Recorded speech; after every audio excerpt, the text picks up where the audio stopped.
Gavan, how likely is it that the government could lose some TDs on this?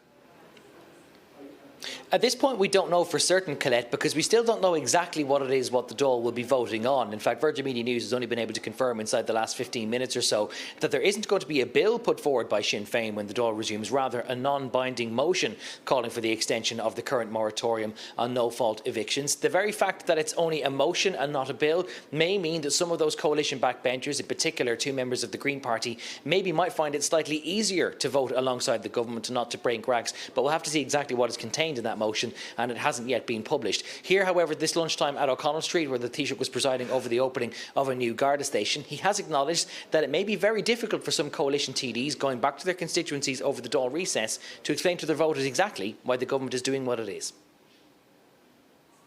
We took this decision, a difficult one, particularly for those who are going to experience it. One that isn't popular, one that is hard to defend, one that certainly isn't going to gain any votes for the government parties. So why would we do it? Except for the fact that we think it's the right thing to do in the medium to long term, and that's why we've taken that decision.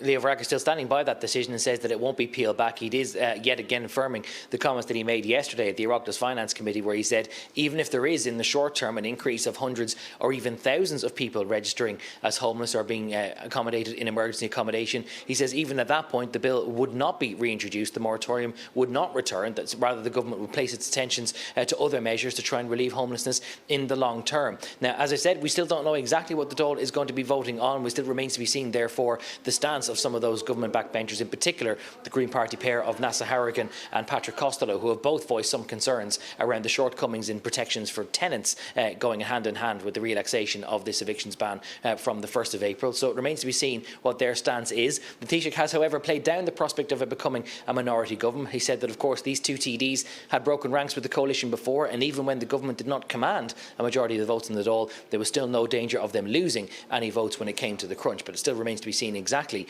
what the stance of those TDs and indeed others in the coalition will be in this vote to take place on the Tuesday after the Dáil returns from its Patrick's Day recess.